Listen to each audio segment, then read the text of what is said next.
Kia ora koutou, everyone. Nau mai, haere mai. Very, very warm welcome to everyone who's joined us this evening, especially our formed esteemed party spokespeople. I'm very, very pleased to introduce Honourable Kris Faafoi. Kris, of course, was elected as Labour Member of Parliament for Mana in November 2010. He's currently the Minister for Broadcasting, Communications and Digital Media and Government Digital Services, Commerce and Consumer Affairs, and he's also Associate Housing Minister. So thank you very much for coming along, Kris. I know you're a very busy man. Kia ora as well to Melissa Lee, National MP, elected in 2008. Unfortunately, I don't think Melissa can hear us at this moment, but hopefully we'll be able to hear her. She's the National Spokesperson for Broadcasting, Communications and Digital Media, and also Data and Cybersecurity. Another big welcome to Gareth Hughes from the Green Party. He's been an MP since 2010. Gareth's currently spokesperson for Consumer Affairs, Biosecurity and Animal Welfare, amongst numerous other roles, but he has previously been the spokesperson for Broadcasting. The Green spokesperson for Broadcasting, as you may realise, is actually Chloe Swarbrick, but unfortunately, Chloe had a prior engagement, so thank you very much, Gareth, for coming along tonight. And then last but certainly not least, Jenny Marcroft from New Zealand First. She was elected in 2017. She's their spokesperson on broadcasting, communications, and IT, arts, culture and heritage, and human rights, amongst other roles. So tēnā koutou, tēnā koutou, tēnā koutou katoa. Very, very happy that you could join us. We're in an interesting situation with public media and broadcasting. We have, of course, a very small country with a limited economy of scale for our media. We have a unique demographic makeup, especially in regards to our Maori communities and our Treaty of Waitangi obligations. We have a small but very deregulated and competitive media market faced with the complexities of convergence, audience fragmentation, and the capture of advertising increasingly by digital platforms. And of course, we've seen huge pressure on the media because of COVID-19 and increasing demand from our commercial sector for public support. So faced with low levels of funding, relatively speaking, for our public media services and high opportunity costs for the provision of local content and non-commercial media, we have quite a policy conundrum facing our speakers. So first up, I'd like to invite the Honourable Kris Faafoi to give us his take on Labour's position. Kia ora, Kris. Thank you, Peter. Just making sure you can hear me at your end. We can hear you loud and clear. Thank you. Okay, well, thank you, Peter. Can I acknowledge the trust for putting tonight on, and also to fellow panellists, Melissa, Gareth, and Jenny, and wish them well over the next couple of weeks. We have been asked to address 4 questions, 3 relatively simple and 1 tricky-ish question in our opening statement. So I don't think that they can be answered in a way that dismisses the challenge that all of our media face, especially in the face of COVID-19. Audiences have changed the way that they work and the way that they consume their content even more over the last 6 months, and obviously the stability of the media sector as a whole. And I think that makes public media even more important, and it means tackling head on some of those big challenges. And I think traditional ways of delivering all Kiwi content, making sure it's accessible, affordable, entertaining, educating, and I think importantly after the last 6 months, evolving. I also think it could be easy to spend tonight bemoaning our current situation. I think we all agree that we want better public media, but there is an opportunity now for us to have a better media, and not just a better public media, but tonight is about the important role that public media plays, and of course there is an increasingly important role for it.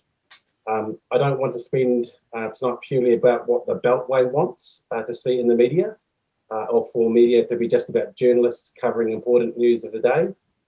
Media, and importantly public media, for the Labour Party is about being the foundation of where New Zealand stories are told, where they're performed, created, and importantly critiqued. So it's as much about the beehive as it is about somebody like Balclutha, and the same for students and seniors, is what I've been saying for some time.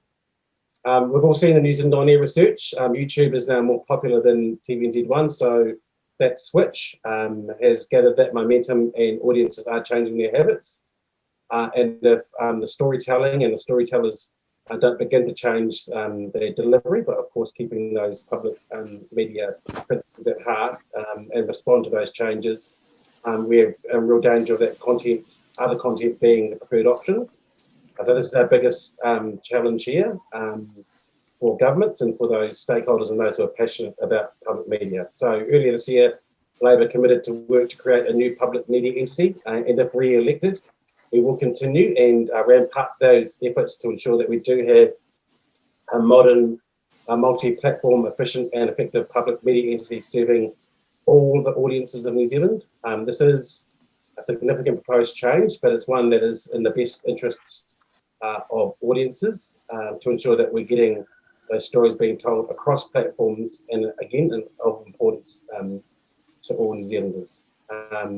The landscape that we talked about changed a lot this year, and long term, it may have changed for the better, but again, the audience landscape now means that we have to rethink the way that our stories are told to get audiences and how it gets to audiences, and how those stories build on a sense of who we are and questioning what we're doing. This obviously includes Māori media and ensuring their role in strengthening te reo and being a beacon for Māori issues, so they will be key to strengthening public media as well. So I don't think we need to say that we do need a strong, independent and fit for purpose public media. Funding is the last question we're being asked, and that's the $50 million question.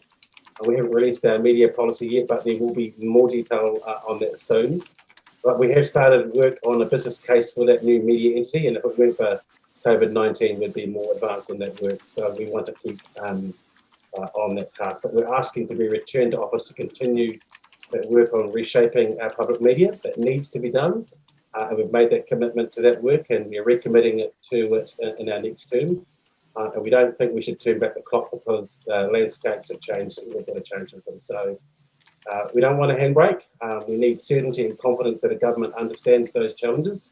And we've set a course on that and are willing to work with those who are passionate about the future of the media to navigating our way there. To make sure that we have a stronger public media and also a better, wider media landscape as well. So thank you for the time tonight. Kia ora, Kris. Thank you very much indeed. Okay, Melissa, can you hear us now? I can hear you. This is a merging of different technologies. I'm hearing the audio via my phone, and I'm on video on my computer. I don't know what happened with the audio on my computer. I tested it earlier, and it all worked fine, and it's not working. So there you go. Okay. Well, I'm very, very glad you could join us. I suspect ultra-fast broadband has done us a big favour here. And thank God for the National Party for that. But well, I've missed the conversation earlier. I've missed half of Kris's sort of talk. So you might have to sort of allude to what I needed to talk about. So there we go. Well, we were broadly asking about your philosophy on public media, where the National Party stands on the need for interventions to support public media institutions. You know, its response to to convergence. It's really just a position statement as you see it. I think you would actually find that most of the parties in Parliament probably agree where we actually talk about public media. I think one of the things that I've always actually said right across in the last couple of parliaments that I've actually been a member of Parliament for, I've always said that innovation and digital future is where we actually need to be. And New Zealanders are not only consuming content just on traditional broadcasting, but in multi-platform. And I think as a government, we need to actually address that issue. I think as broadcasters and content creators and funders, they need to actually sort of make sure that we are backing all media. And people are consuming it differently. I mean, we back industries that help us share our stories. I mean, our ideas, our communities. And it's not just Pākehā Māori or Pacifica. I mean, New Zealand now, in New Zealand, I mean, we actually have 220 ethnicities. We speak in excess of 180 languages. And, we have many accents, and we all, come from all over the world, including myself. I come from Korea and I moved here in 1988, and I've lived in New Zealand longer than anywhere else in the world, including the country that I actually was born in.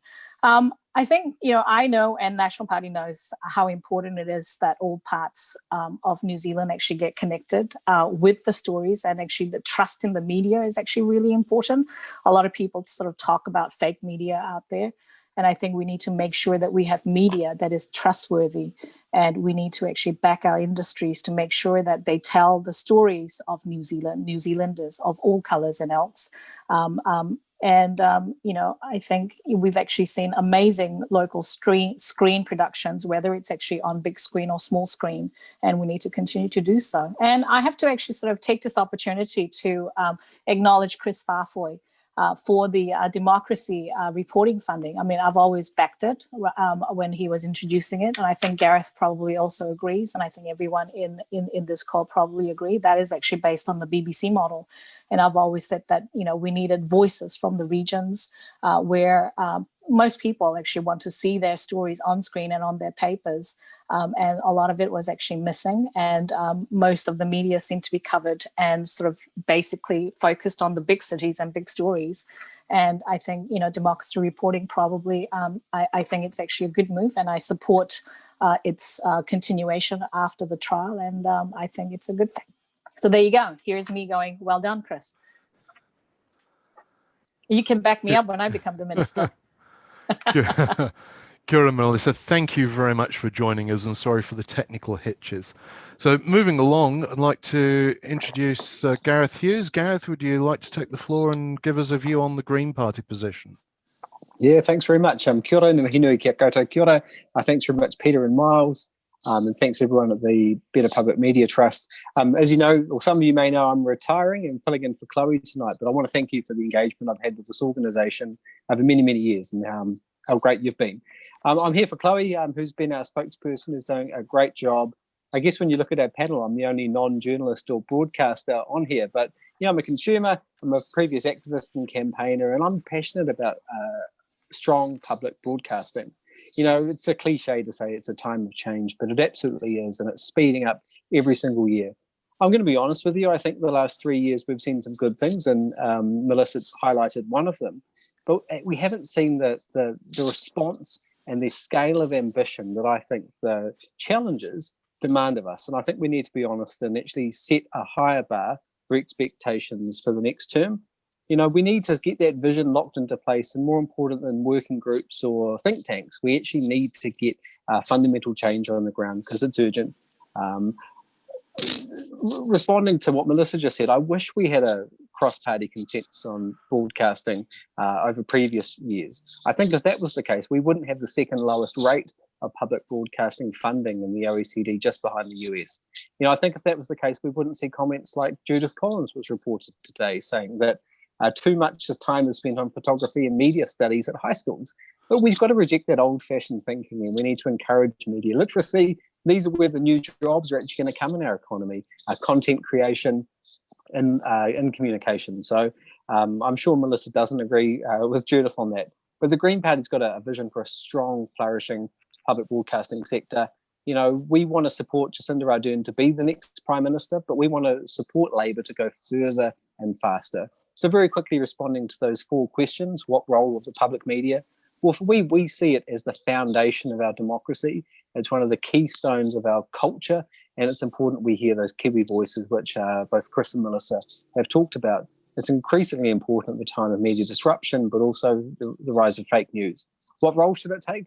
Well, I guess the principles we'd espouse are independent, that the funding is guaranteed going into the future. It's diverse, it's multi-platform, that we're seeing a strong Māori voice reflecting our Te Tiriti Te Waitangi obligations.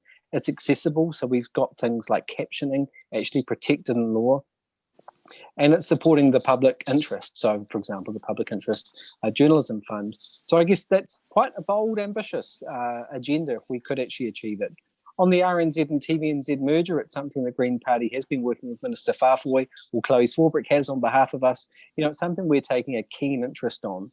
I think it's fair to say there are pros and cons and pitfalls that we need to avoid going forward. Ultimately, though, what we do want to see is an ad-free television channel We think RNZ's done some amazing work on the smell of an oily rag. They truly are a taonga, much like the Concert FM was, and the huge public support we saw for that. What we wouldn't want to see is those high quality standards of RNZ weakened. And obviously there's various models out there. But when you look overseas, when they do have maybe a hybrid model of part commercial, part private, there's significantly more government spending. And that's a good segue to your last question, which is around the funding.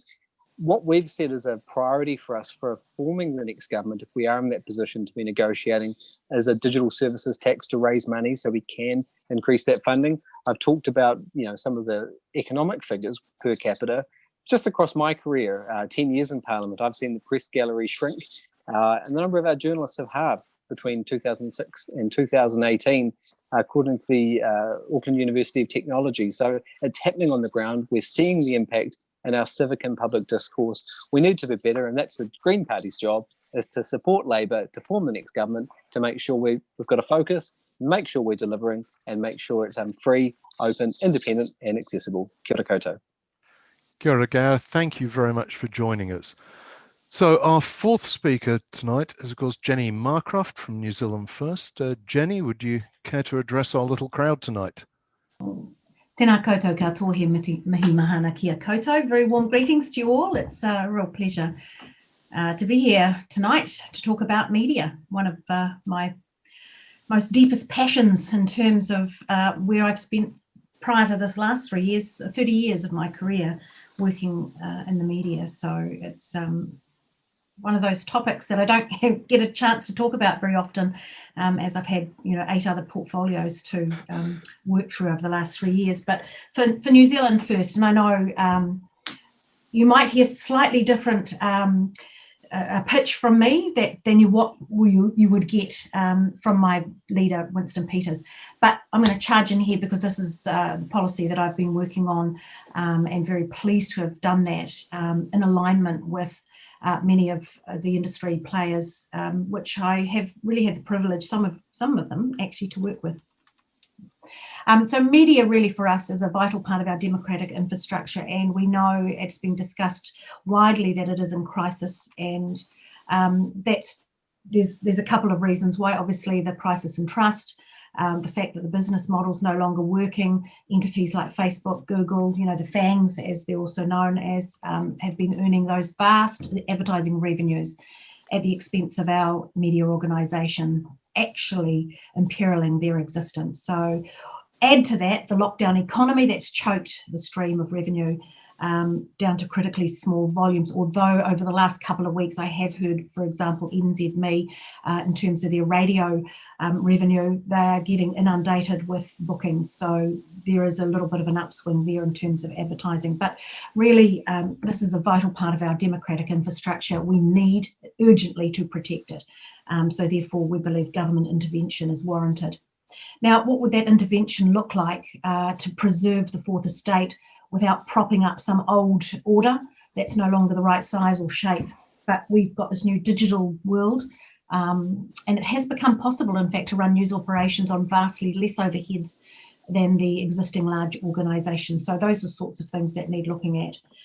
We don't believe, New Zealand First doesn't believe that it's the role of government to aid foreign-owned media organisations or private equity players, but that it is vital that journalism is sustained to ensure that robust democracy. So government should ensure that we have affordable, diversified media that puts public interest first, to tell our stories, to tell the stories of New Zealand and New Zealanders. The role of the government is to find the most cost-effective way to achieve a multiplicity of viable media operations, providing a stream of perspectives and information on a cost-effective basis. New Zealand First, we're pretty keen on keeping the fiscals tight, and we think that an effective government action would fund a variety of operations, embracing new efficient technologies. This is something that Melissa talked about as well, rather than the full-scale extravaganza of television that we know in the present day. But there are new ways that we can look at doing this through our multi-platform entities. I'd just like to add at this point, I've been really privileged to work closely with the Minister Kris Faafoi as he's looked at what to do about the public media entities, RNZ and TVNZ. So that has been an absolute privilege for me to work with him. I think we've got a really good working relationship. Where New Zealand First would like to focus, though, is actually on journalism and creating a new funding entity, a standalone entity that's industry-led by journalists, rather than just the New Zealand On Air funding mechanism. Actually, we create a new one with the contestable public good journalism funding pool going directly into that for commercial and non-commercial media outlets, including mainstream and Māori media. That local democracy reporting service, well done to you, Kris. That is a model that's, I think, right across the board. We think that that could be expanded, and it should be. We would be very supportive of that. But we think it's time to end that free ride for our global platforms, the FANGs, making sure that we take some regulatory action and require these social media platforms who profit from sucking out that New Zealand advertising revenue. It's time for them to pay their fair share rather than siphoning off free money offshore while our media entities end up teetering on the brink of collapse. So we think there should be some sort of digital services tax. We need to look at what government spends on these digital platforms, maybe funneling a bit more of that money into our own media entities. And also, when they share news content that's created by New Zealand media entities, there should be a fee paid for the content that they use. So that's just some of the ways that we think that we need to shore up journalism in particular. And we haven't actually put a number on what we think should be inside that funding system, the standalone entity for that journalism funding pool. But we would think that it would need to be a considerable amount of money. So ultimately, really, and adding to that, sorry, I want to talk about Māori media because I have done quite a bit of work with the Māori media entities, iwi Radio in particular. I am very concerned about their lack of funding. They've had very limited increases. Te Māngai Paho is not doing them justice at all, and I think that we need to have a look at that. Māori television as well could be future-proofed, and that certainly needs to have some drastic an overview of that, which I know Nanaya Mahuta, I've spoken to her about what work she's doing, but I think that we need to make sure we ensure we still got plurality of voice, including right across the media, Māori media landscape as well. So those are kind of, let me just go back to some of those questions. In terms of the merger of RNZ and TVNZ, I think I mentioned that. Would like to see how that looks, what sort of shape and form it will take. Certainly getting rid of the advertising, decommercialising TVNZ, we think that's a good thing. Making sure that we, in the first stage, while we've still got shifting sands on our media landscape, we don't want to build anything that's not going to be fit for purpose in the future. While we've got this crisis situation, we would be a little hesitant to go too far too fast, but we do understand that we need to do something. So that's kind of where I'm at, really. Okay, Kira, thank you very much, Jenny. So, and indeed, thank you very much to all our speakers. So the next stage of this little event is going to be Q&A. See, some people are already using the chat function to send their messages. You'll probably find that you're all muted if we get a large group all talking. Of course, we get a lot of background noise, even when everyone's being perfectly polite. So please use the chat function. If you go to the bottom of your screen, it's about in the middle, and click on that, you can type your question, and Myles is going to be question master. Kia ora, Myles. Kia ora. Yes, hello everybody, I'm the question master for tonight's show. And the first question is from Jeff Leland, who is actually one of our trustees on the Better Public Media. And he asks, good to hear Gareth's support for media studies as a vitally important teaching subject. I would like to hear similar support from the other parties. And he notes, in interest of disclosure, he taught media at the University of Waikato for 20 plus years, and Jacinda was once one of his students. Yeah, but the question is about media studies, and it's important. So I guess should go to Kris first. Again, look, again, I think Gareth pointed out that there are 3 former journalists on the panel, so I don't think you'll find anyone arguing about the importance of bringing through quality young journalists through the system. Again, I think someone has raised the local democracy reporting pilot that's going on via RNZ at the moment, and I think that's a great way to blood young journalists in the extremely important basics of journalism. It used to happen back in the day via the cadetships, and we don't see a lot of that happening anymore.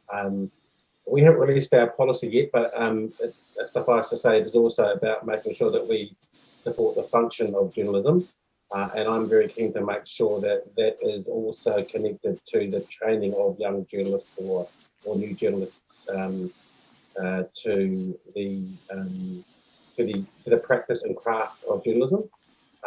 It's not for everyone, but if you've got the inquisitive mind, I think we need to make sure that now more than ever, because a number of people have mentioned trust, that the craft and art of journalism is raised to make sure that there is no question about trust, that all journalists are trusted that they're doing the right work and independent work and balanced work. I hope I'm not on mute. No, you're right. I'm happy to have a jump in here if that's all right. I'm just... Yep, go for it. Okay, great, thank you. As the mother of a first-year university student who is studying media studies, I absolutely support the development and the continuation of these programs. I think it's vitally important. My daughter's also studying photography, so I'm very proud of the fact that she has chosen for herself, not the fact that her mother, hung out in radio stations and a little bit at TV stations for, 30 odd years, but that this is something she's chosen to do because she really is passionate about it, and she's doing extremely well. I'm a product of the very last cohort of radio announcers who trained through the old system and didn't go to, then the next lot went off to university and went to broadcast school, but they hadn't started by the time I actually got into the media. So I have 0 formal qualifications, but 30 years experience in the media. Please, my daughter's doing it. More young people need to be doing it. I think it's a critically important skill to learn how to communicate, and I think it will set her up, my daughter, up very well for any type of development of job pipeline coming down the track in her future. Just in terms of policy, we would like to see that RNZ has a strong role in developing staff and training of young people for the wider industry, and we see that their function would be to take on cadetships and that sort of thing as well in the future. Iwi Radio has a strong role to play in that as well. We think they could play a good role for Māori. Great, thank you. And Melissa. Great. So start, I think I'd like to sort of respond to what Gareth actually said about whatever my leader said. I think as an MP, you back your leader no matter what. In terms of the actual content of what she said, I'm not so sure because I wasn't there. I don't think she actually is suggesting that media studies is bad or photography is bad. I think what she was trying to encourage was STEM education, because that is actually something that we're trying to focus on. Going to the media studies, I mean, as Kris actually said, there are 3 journos on this, panel. And as a former journalist who actually started my career on a newspaper, and actually moving to television and actually having studied journalism and taught journalism at AUT, I fully support the study of journalism and media. And as I said, with the advent of the internet, the mediascape is actually changing. And I think there needs to be people who are well versed, not only in the media content, but also the technology, the correlation between technology and media, I think is actually really, really important. And I think earlier, Peter was talking about the convergence. I think we need people who are skilled at it. So I fully support the education of our journalists. And I can actually say, I think earlier someone talked, I think it might have been Jenny who actually talked about, backing our journalists from diverse groups. I mean, I fully support that. As a producer of Asia Down Under, I am very proud of the fact that we trained a lot of Asian journalists who eventually moved to Radio New Zealand, TVNZ, and TV3. I lost a lot of them after I trained them to these newsrooms. And, for example, I mean, Linda Chanwai and Karamri Ragokuma, who actually did Radio New Zealand Voices, are my reporters that I actually trained up. So I'm very proud of them, and long may it continue, because we need the diversity of voices. Fantastic, thank you. I'll go on to the next question, Peter. Yes, so everyone had a turn? Unless Gareth wants to add anything further to what he said initially. No? Gareth's okay, yeah, we can move on. Next question relates to radio, and I suspect it's about student radio or independent radio broadcasters. Andy asks, where do each party sit on New Zealand On Air's support for independent broadcasters? The current model of funding via a sponsored New Zealand music show has had its challenges. Do you envisage a change to more of a bulk funding support model to cover a percentage of operating costs, considering radio is expected to actively promote New Zealand music with at least 20% in the playlist? Maybe it's not just student radio, it's probably other radio stations as well, including NZME and MediaWorks. But we'll pass that to Gareth first, if that's okay. Yeah, well, good, Myles. It's a really good question. On the first part, I think the answer is yes.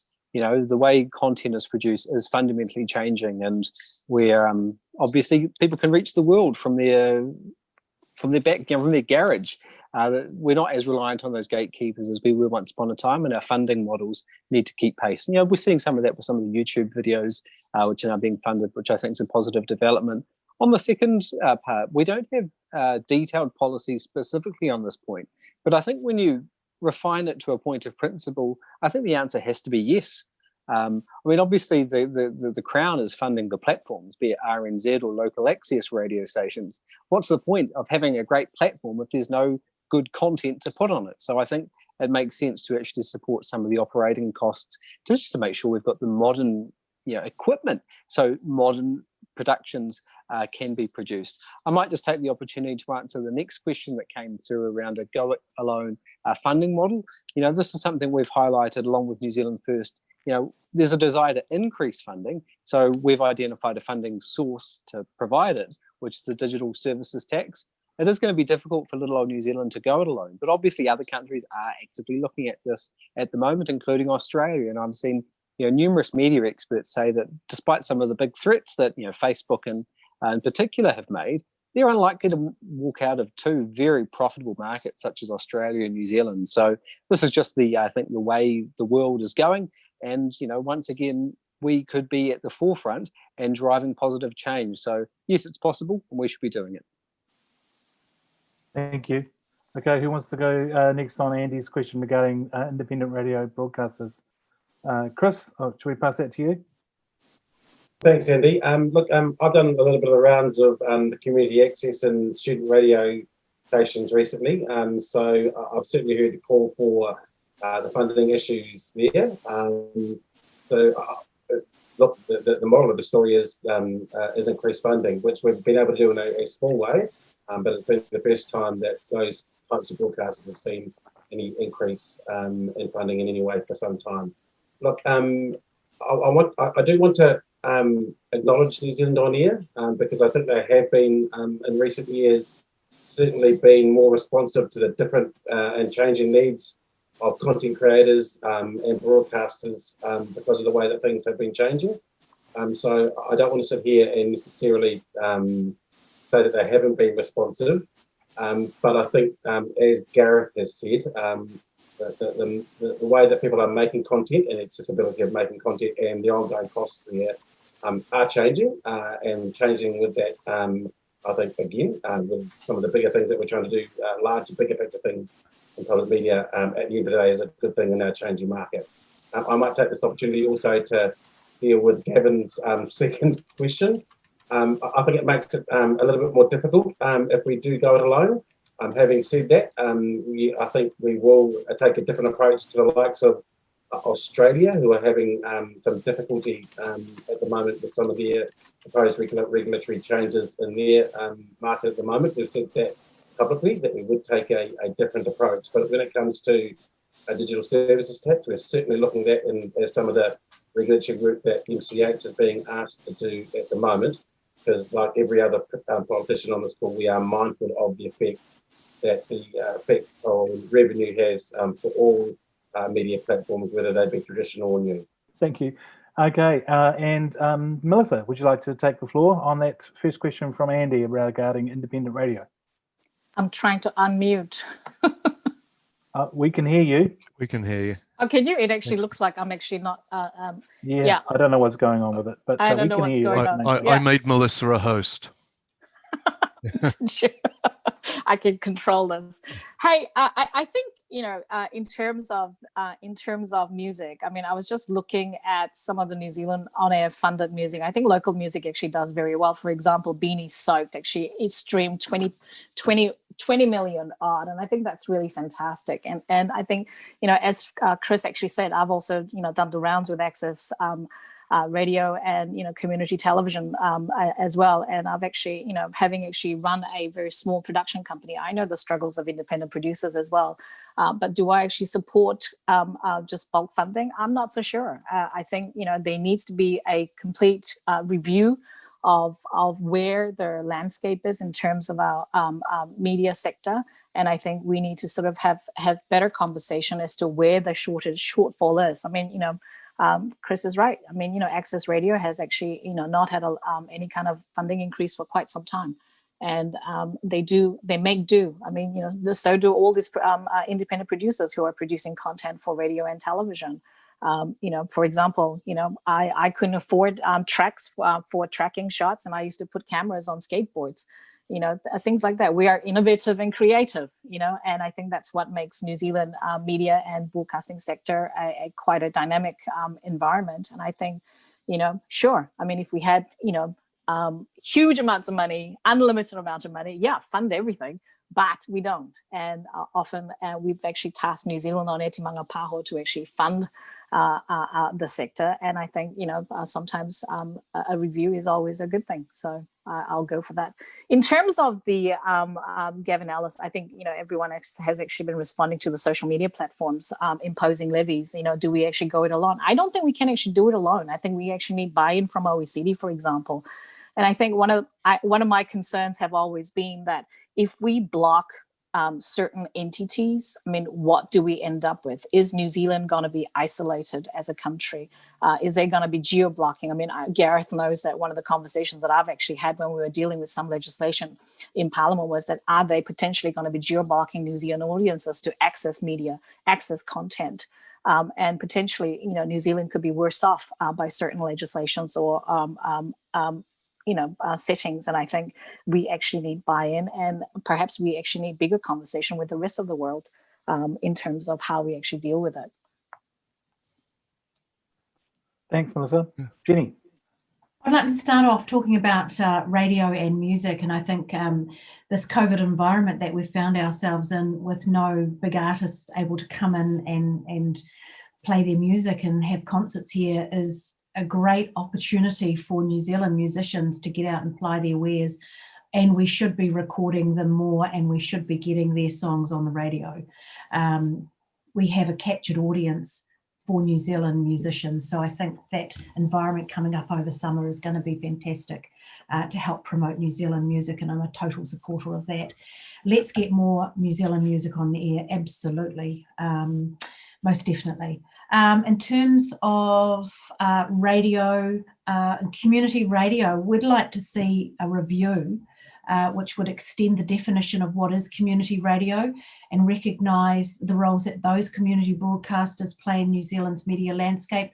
1XX is an excellent example of a small community radio station, the work that they did when Whakaari White Island, with the eruption and their connectivity to their community. Those sorts of stations have real impact on a local community, and we need to acknowledge them more and provide a funding mechanism for them. They are also training young journalists there. I've worked with a host of young journalists that have come via 1XX up into the newsrooms in Auckland, News Hub Radio Live, where I've worked, and they produce really great young people. So I think they are doing an excellent job in their communities. They found COVID really tough with their diminished advertising revenue. Yes, they could do with a bit more funding, and we should support them, particularly as they're New Zealand owned, and that's kind of for New Zealand first, one of the prerequisites, that we're not funding global players. And in terms of, to that question that Gavin has posed, should we go it alone? I don't think we should be too afraid to take some tentative steps. It might not necessarily mean we end up getting a bunch of tax, but maybe there is a possibility of having them put some funding in for content creation as a step forward. And that's something I'd be interested in pursuing and having conversations with the likes of Netflix, for example. Maybe we could ask them to fund on a yearly basis documentary or drama series, and that could be a way that we could get them to contribute to content creation in New Zealand. I think we just need to start looking at what can we do, what can we ask them to do, and not be afraid to take that first step. Thank you. Hey, I just wanted to, occurred to me a follow-up to Andy's question that wasn't really answered, which is the fundamental importance of platform funding, because without it, you'll inevitably end up with commercial platforms only. I'm thinking mainly in the video space. So, for example, we lost Triangle TV, which was Auckland's only regional TV channel, because there was no platform funding for it available through New Zealand On Air. There was only, contestable funding for individual projects, and that's what he's talking to. And that problem isn't going to go away just when we move to online video.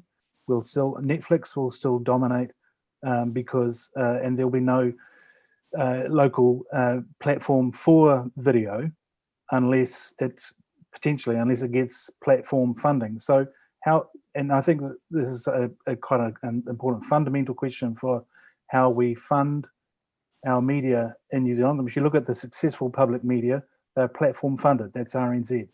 So where do you guys stand in terms of actually committing to platform funding, especially in the realm of video? Anyone want to take a stab? I'll start with that. We don't have specific policy on that. So yeah, we'd be open to a conversation, but we don't have specific policy on it. I'd just chip in here too and say absolutely we do support it. I've just been scrolling through the latest NZ On Air funding rounds, and there is funding in the category for industry development. So there's $250,000 for the New Zealand Music Awards, which I've never been invited. I'm sure it's a great party, but I just wonder, could that money actually be better allocated? So there is already a category for industry development, and I think we should have that for what you're saying around the platform as well. Thanks. Melissa, Kris? I think it's like you're asking us to pick winners. If you specifically pick a particular platform, I've always been a champion of multi-platform funding, that it should be platform neutral in terms of funding for content, whether it's actually music or video or whatever. And I think the other thing that I actually mentioned right at the beginning was that we actually need a comprehensive review of the media sector to actually see where the shortfalls are. If you actually say, community television or Triangle TV is actually gone. I mean, hey, I was responsible partly to actually sort of establish Triangle TV. I actually was sitting in the lobbying, desk doing all the prep work, and before Jim Blackman actually sort of, took over.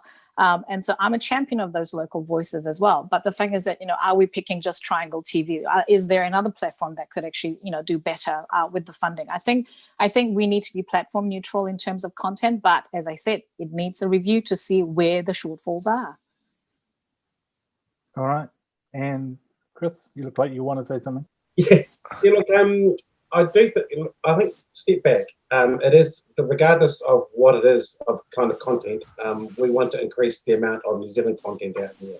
If you're not doing video these days, then you may as well forget about it. So it is the ability to do something that is audio-visual, that is audio, and that is written. And I think if New Zealand taxpayers funding it, I think one of the things that we have to start looking now is how do we get the most effective bang for buck. So, we are looking at a multi-platform, we are in a multi-platform future. So I think as New Zealand On Air, again, evolves its funding, it's going to ask, okay, so what's your online vision? What's your video vision? How does this potentially move across into radio as well? And again, to be fair to them, I think they're well and truly on that path. But if you're looking at okay, how do we square away money for a platform like video, audio, visual, then fine, we can look at that, but it's more than just that, because I think New Zealanders are going everywhere for their content, and I think if the story's to be told, I want to make sure that we can have it anywhere possible that people might try and go and get their content. And I've also got to disagree with Kris in terms of, if you haven't got video, then you've actually lost it. I mean, there are a lot of people who actually listen in on the Radio New Zealand podcast as well. There's some great stories on there, which is amazing, and they've got no video, and I think it's great. All right, thanks, guys. So Jim Clark has a question here for any of the panelists. What is your position on the proposal and funding for a single Māori news service, considering the concerns of some that this would lead to a less diverse range of Māori views in the news media? Who'd like to go first? Kia ora for that. I'd love to. New Zealand First policy is that we think that Māori television, particularly its news and current affairs operation, should return back to the CBD. It's currently stuck out in its tamaki, and it's very difficult to get talent out there, and staffing is a bit of an issue as well, and also they ain't got a studio. So bring that into town. That would be what we would want to see happen, and then they can have a shared resource with TVNZ and with RNZ. So we think that would be really important, but we need to ensure that actually there is a plurality across the Māori media. So we do not think that there should only be one Māori news service. We think there needs to be more than one voice. Great, that's categorical. Who else? Just to say, I absolutely agree with what Jenny's saying. We are concerned, and there's a diversity of Māori view and needs to be reflected. Cool, thank you. Kris? Look, there's obviously a point made in a discussion document that Minister Mahuta put out this year, and it got obviously a fair degree of reaction from both Māori media and non-Māori media. Obviously Minister Mahuta spoke to colleagues before it was put out. So I think we knew that it was going to create some feedback. I'm not quite sure where Minister Mahuta is with that suggestion. But I think there are some diversity of views, even within the Māori news media, that have to be addressed going forward because of that point made in the discussion document. Yeah, and I can actually say, and I think Gareth was actually in the room when I grilled Minister Mahuta regarding Māori television's location extensively during select committee as well, because they also didn't have regional spaces. Having said that, I think, when they actually said that they were actually trying to perhaps save on rental, I think that actually makes sense. But yeah, I do agree in terms of what Jenny said, in terms of being accessible to talent and, being close to the action. But I'm not so sure if I would actually support them moving back to town. However, I mean, they've already sort of set up there. So we should actually try and support them to actually do better in terms of outcome. Do I agree with one Māori media? I don't agree, because I think, there isn't a single voice for Māori, just like there isn't a single voice for Korean or, American or British. I think it's actually, you need multiple voices, you need plurality of voices, and I think you need media that is actually diverse, so not just one voice. Great. Well, it looks like that idea is dead in the water then. So a question from Rachel Hainsworth, an interesting one actually. Do you think there is a role for the government to play in terms of mitigating the prevalence and effects of conspiracy theories and fake news in the media, and what should that role be? How to fight fake news? Yeah, and it's a big important question. Melissa, would you like to take that up first? Well, I think, all of us probably have received fake news, whether it's actually through news media or whether it's actually through social media and people actually talking and gossiping about it. And it does actually concern me because, I've always believed that people turn to media to get the news, and it should be balanced news. And it shouldn't be one-sided, whether it's actually political or otherwise. And I'm an old journalist. I've been around in journalism for quite some time. I began my career back in 1989, and it does actually concern me. And I think and I have to actually sort of commend all governments, whether it's actually this Labour government or the previous one, when there is actually concerns about things, fake news about the effects of radiation through 5G. I mean, it is something that people have to worry about. Do we actually jump in and actually say it's not true or whatever, and proliferate the expansion of that fake news because people get interest. I think it is a tough one. But in terms of, I think, managing news, I think we need media that we can actually trust. And I think we need to work on how we can actually make sure that all of our media landscape is actually performing to their utmost to make sure that what they report is actually correct and accurate. And I know that they do that, but I think sometimes, in the rush of trying to actually beat the other media, often they actually rush, and sometimes there's misquotes or whatever. I think, it is a tough job out there, with the competition, but we must all try to actually make sure that what people read, what people see is accurate news. Thank you. Kris? Yeah, look, obviously misinformation is an increasing issue. So there is a role for government to play in that space. And I guess the question is, what is the policy response? And I would reiterate that the policy response has to be making sure that we have a strong and trusted public media here in New Zealand. I personally think we do, but is it fit for the future? That question has got a policy answer for the Labour Party, and that is why we think moving towards a single media entity that is strong, that is multi-platform, that is independent, is extremely important. If there's fake news and misinformation out there, then one of the best policy responses is us as a country having strong, trusted, independent public media.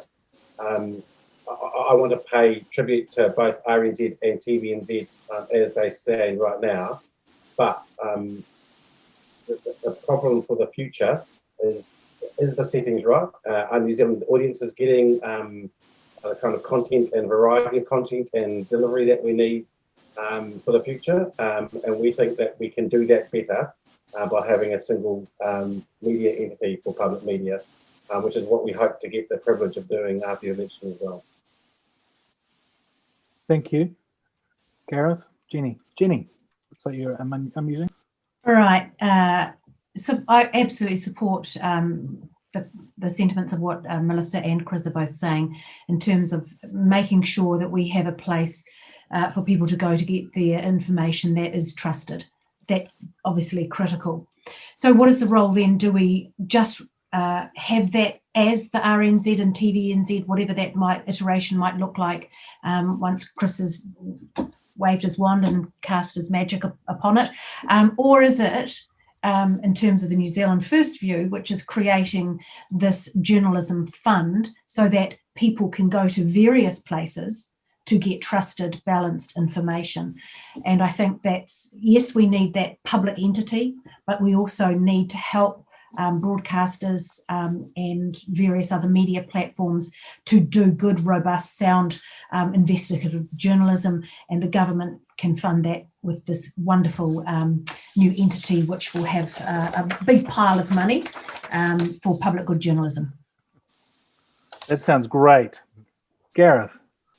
Yeah, I mean, I won't reiterate the points others have made, because I guess the key point there is the state, through public broadcasting, has a civic responsibility to make sure that accurate information is out there. Something that hasn't been touched on, though, is the other side of the coin, which is not giving a platform to these conspiracy theories or fake news. So, I acknowledge the step in the right direction that Stuff's taken with their, internal guidelines that heard Sinead Belcher talk about recently. I think all media have a responsibility to not do it. Something I'm intimately familiar with the climate space, working on that issue for 20 years. I saw this balance argument give corporate-funded climate denial a way disproportionate amount of media commentary, not commensurate with its scientific legitimacy. And what we don't want to see is other conspiracies like 5G, as we've heard. So the other third leg, I think, of the stool has to be an informed citizenry. That's why the Green Party supports civic education in our school. We want to support media literacy so people can make up their own minds as well. Thank you. Just on the subject of fake news and providing a government-supported news media, RNZ did have surprisingly low trust levels in the recent New Zealand On Air, where the audience's surveys. Now, we've always expected RNZ to have very high trust levels, but it was surprisingly low. And I have heard anecdotally quite a lot of people complaining about a sense of commercialisation within RNZ, not just relation to RNZ concert either. Would you guys, any of you, have any views on RNZ's current direction? I have one small view which I'd like to share with the group, if I may, and that is I've heard comment that inside RNZ they consider ZB to be their competition.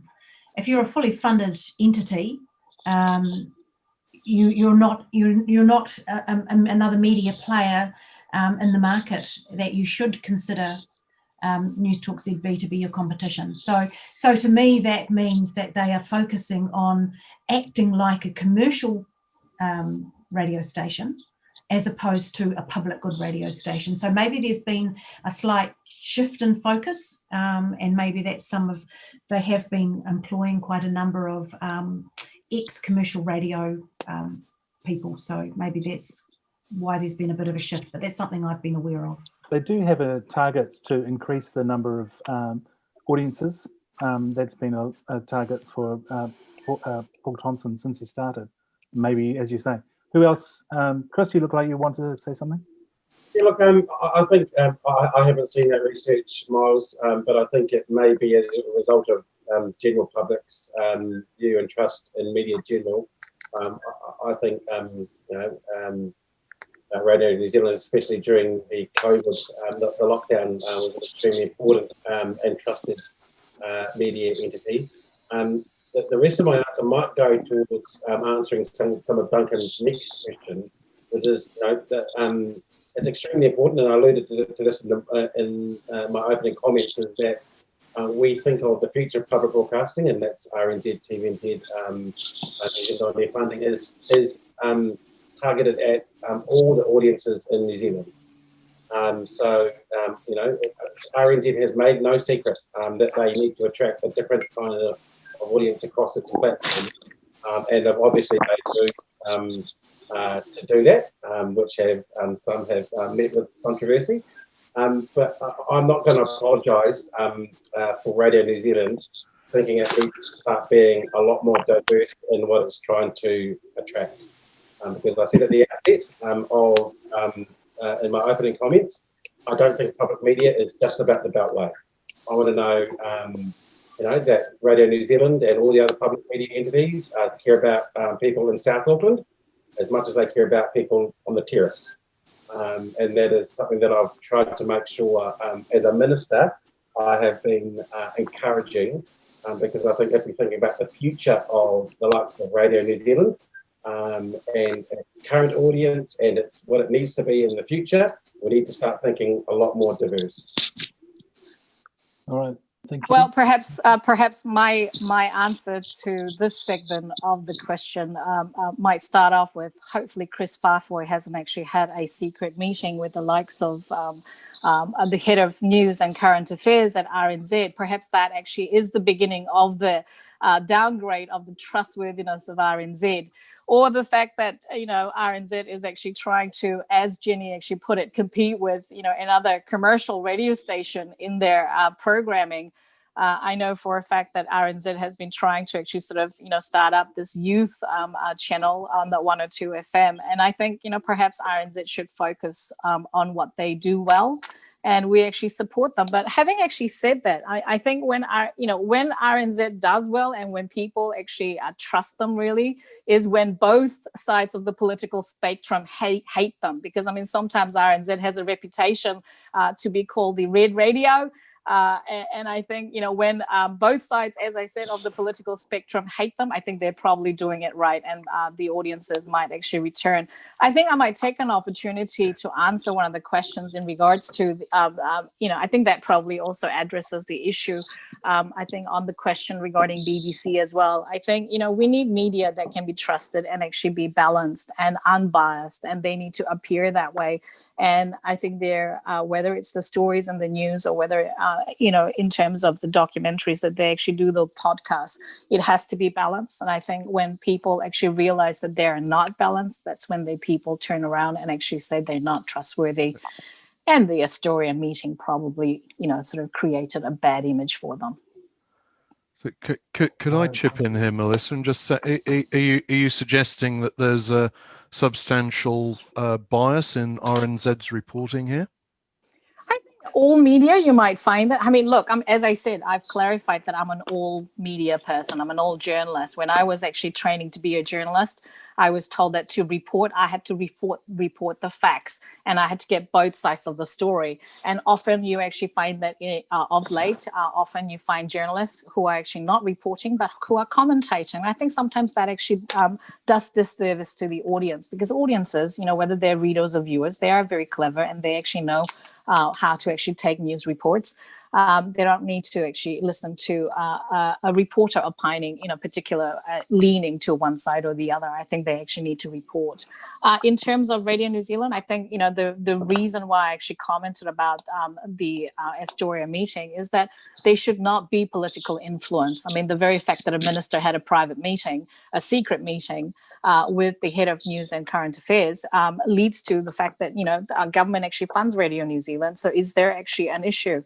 Yeah, they should have an official meeting, but it should be made public. It should be transparent. And there was an opportunity to actually have that kind of a meeting, but it was done secretly. Well, in Astoria Cafe, but I think we digress. We do. So we need to give Gareth a chance to answer that question, but also it does feed into Conrad's question from London, which is regarding the tax on the political tax on the to undermine the BBC, and how to ensure that doesn't happen in New Zealand. We'll come back to Duncan Greaves' question later on, if that's okay. So, Gareth? Yeah, just to link back to the fake news issue as well, we've also seen, I think, our laws and regulations aren't keeping pace when it comes to political fake news. Now, we've been the victims of false advertising, false broadcasting, held up by the advertising standards body with National Party's fake ads, and what we've seen with the Advanced New Zealand Party refusing to take down that video for a long time. We need to modernise those rules. I was involved with fixing up some of the rules of parliamentary video broadcasting, but I think we need to go further, because it just takes too long to get a successful advertising complaints ruling, particularly in a fast-paced election environment. So it's just another area we need to clean up when it comes to fake news. On RNZ, I am surprised to hear that. I think the Concert FM misstep would have had a dent in that. Yep. I want to touch on what Kris was saying, though, because, I absolutely support the idea that, and so do the Greens, of them widening their audience. And, there could be a tension with that versus the substance of their content.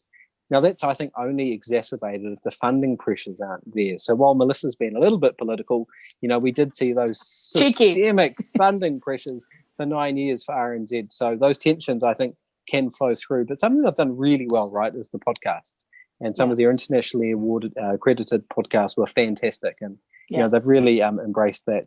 I've forgotten what that other question was, but I know on Duncan's question, this session tonight was started with the fact that more people are watching YouTube than linear TV.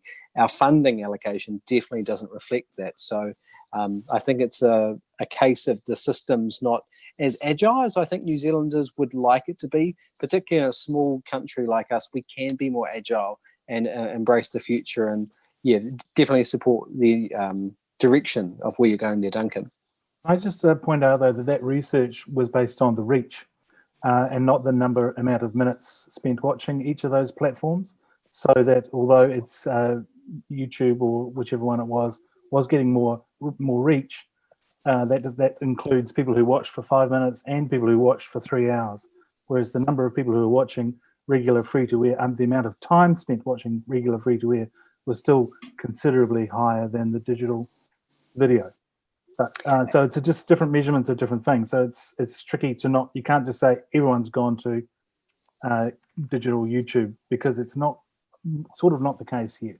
Yeah, that's right. And I wasn't suggesting that we should, make our funding decisions based on reach, or that should be an equal portion based on reach. But I think Duncan's point still holds up, that the funding is going towards more traditional models, because that's the way it's happened. And I don't think it's as fairly allocated as it could be, or as the consumers are demanding through their viewing habits or behaviour. Right. So for the sake of the video recording, I'll just read out Duncan's question and pass it over to others. The most recent New Zealand On Air survey revealed an incredibly fragmented audience, essentially showing that older, whiter audiences gobble up almost all the funding through linear or other traditional media platforms. Do any of you have a plan for the kind of radical change of funding priority which would see younger and more diverse audiences given the same kind of content options? Or are you content to let them just watch whatever the algorithms serve them from anywhere in the world? Yes, well, it's a very modern question. Who else wants to add to that? Kris, go.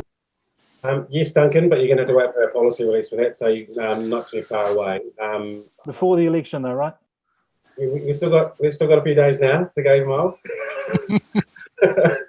Keep you in suspense. Look, I'm going to refer to my earlier comments. That making sure that we are reaching different audiences within New Zealand is extremely important. I think we could all sit here and acknowledge the work that RNZ and TVNZ and the channels within that do. But Myles, I think while there are some details in amongst that New Zealand On Air research, I think we should take from it, especially for younger audiences, that traditional content consumption has changed, and won't be the same. Again, I keep talking about my kids. The last time they turned the television on and watched television was a long time ago, and they are the audiences. Mine too. I totally agree. And, what do you propose? How do we solve it? Do we set up do we give more money to TVNZs, or do we create our own social media platform? What's the solution here? Yep. So look, people talked about the likes of the local democracy reporting, being able to get to the audiences and cater the content that we haven't seen, and we're big fans of that. So watch this space. Thank you. Melissa, did you want to say I'm just going to say that National does not actually support regulating algorithms to dictate viewing to the audiences, to tell them what they watch or what they don't. I don't think we should actually regulate it. Apart from harmful digital media, of course. Yes, of course. What about the fact that Netflix doesn't have much in the way of New Zealand content? Well, I think that, I think as I actually said right from the beginning, I think we need to actually make sure that we fund content platform neutral. And what we need to make sure is that, we should support New Zealand voices, New Zealand accents actually being available on other platforms as well. So I think, we need to make sure that we create good content that people just want to buy. I mean, for example, I have a mother who actually consumes Korean dramas, for example. K-drama is actually really popular. Demand creates content creators to actually put those things on Netflix. So, I think we need to actually create the demand. We need to make sure that we create good content so that people actually want to watch it or hear it. Okay, cool. So just the solution is to just make better content. Well, we need to support them to create content and actually make sure that, the world hears about it. It's like when the Prime Minister goes overseas, or the former Prime Minister goes overseas, I mean, people get to know about New Zealand when filmmakers like Peter Jackson and everyone else actually create films. I mean, they know about New Zealand, so they get curious. So we need to actually sort of sell New Zealand better as well, not just the content creators. Cool, thank you. Just let everyone know we're finishing in 15 minutes, so if you've got any more questions, please fire them in on the chat. Jenny, you haven't answered that. I had a crack at that last question of Duncan's. Did you want to add anything to it? One of the things that I'm really interested in is ensuring that we have the ability to create and have it not, we not have to bang the door down to get really good funding for Māori content. And I know, for example, if I go back to what Mihi Forbes has created in terms of her documentary around New Zealand wars, and I just want to talk about that a little bit. I think she's up to documentary 3 in a series. We would like to see that entire documentary collection of New Zealand wars funded upfront rather than waiting for an annual New Zealand On Air funding cycle, so that we can create this content, because we know that we're going to need to tell these stories in a new and modern kind of way. Mihi has demonstrated that by the stories of Rua Peka Peka, the stories of Waitara. She's now working on the stories of in Tainui. And then we can repurpose that content as well, so that it can then go into the schools. RNZ, I've managed to put RNZ together with Mihi and the Ministry of Education to repurpose that content for educational purposes, so that you get a couple of bites of the pie. And that's the way we need to be looking at whatever we are creating, that it's not just a one play wonder, that it actually is repurposed and has multiple uses. And we should be saying, okay, that is a great collection. Let's put aside the money to make sure that that we have that funding there for those important New Zealand stories, rather than going cap in hand every 2 years to try and get another $500,000 to make the next documentary in the collection. So I think we need to take a look at that kind of issue and see why the funding agency is not prepared to back it fully and get all of them funded fully. Right. And I just want to add to take 18 years to get the whole lot done, 20 years to get the whole lot done. Yeah, I just want to add something before you actually move on. I mean, before Mihi Forbes, there was actually James Bellich, who actually did amazing series, which were actually used in our schools, teaching our kids Kiwi history. Just on that algorithm, while Jenny was talking, I was actually just searching for New Zealand content just to see what kind of a algorithm I have. I mean, because I think I'm based in New Zealand, so I think New Zealand content actually comes up on YouTube, and I just typed in New Zealand children's show in New Zealand and got Susie Cato, James Gunn, Jason Gunn, and Bumble and Takaro. So New Zealand algorithm works. So New Zealand content actually comes up. Thank you, Melissa.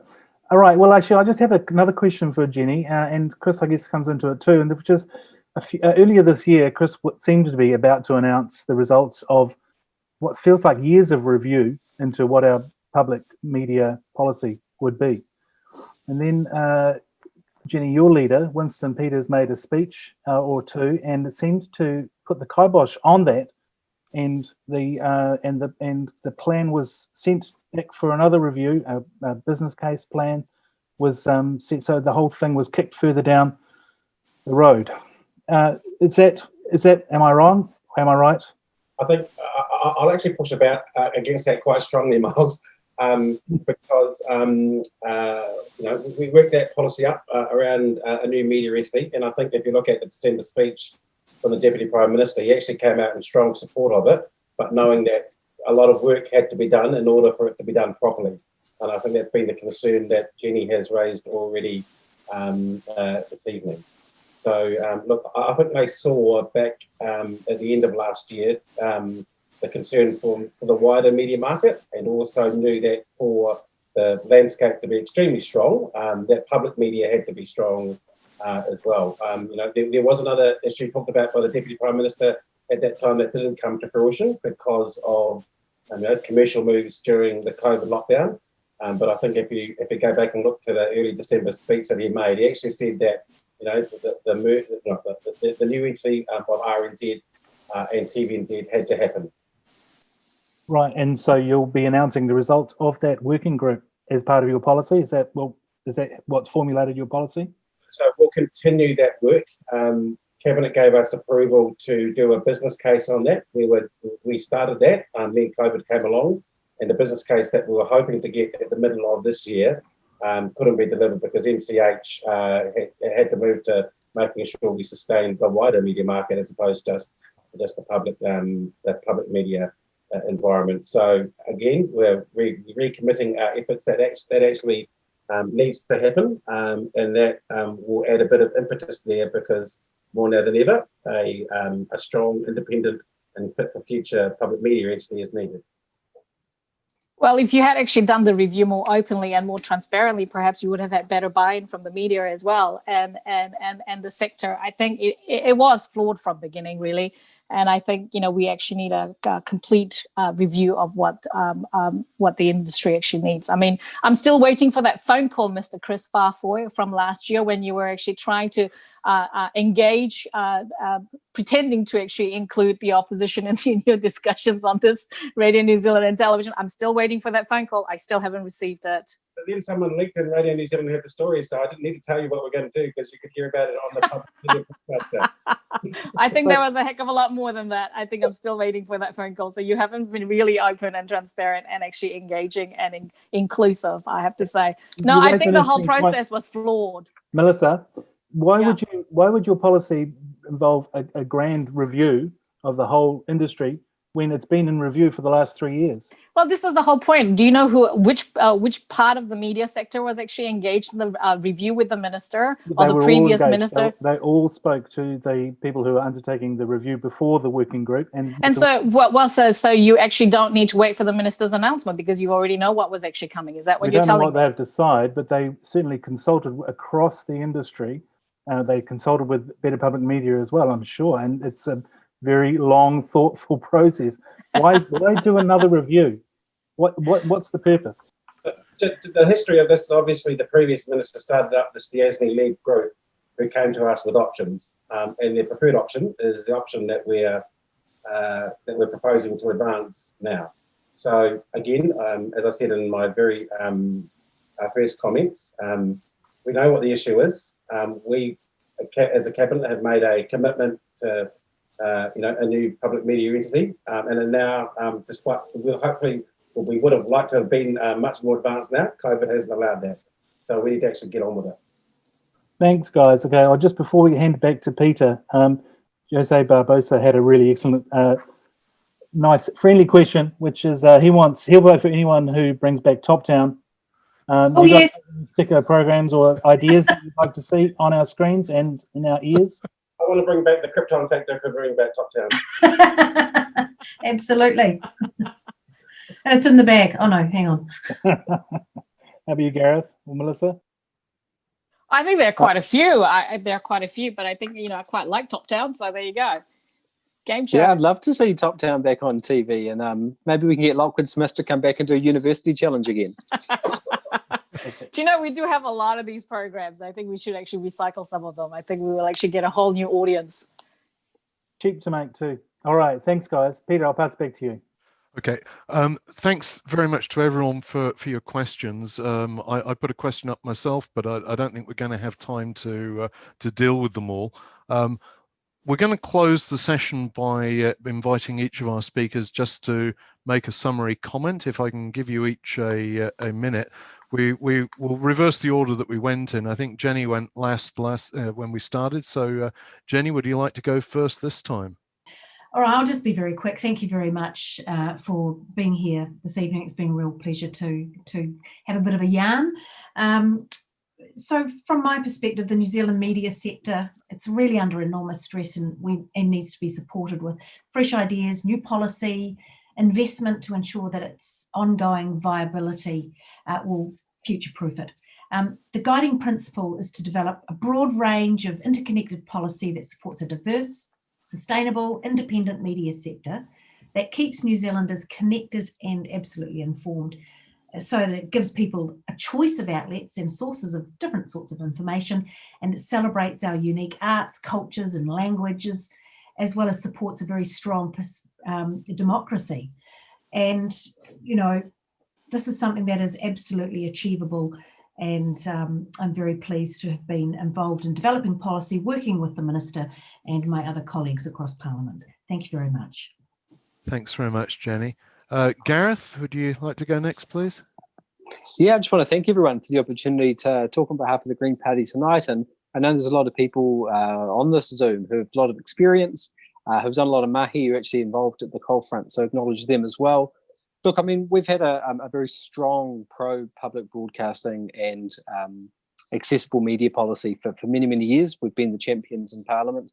I know New Zealand First has been sort of campaigning as the handbrake on the government. You know, a party vote for the Greens is to be the accelerator, so we can actually go further and faster, because we've had too many reviews, too many tweaks. We've really got to grasp the opportunity of the future, and that's the Greens' support.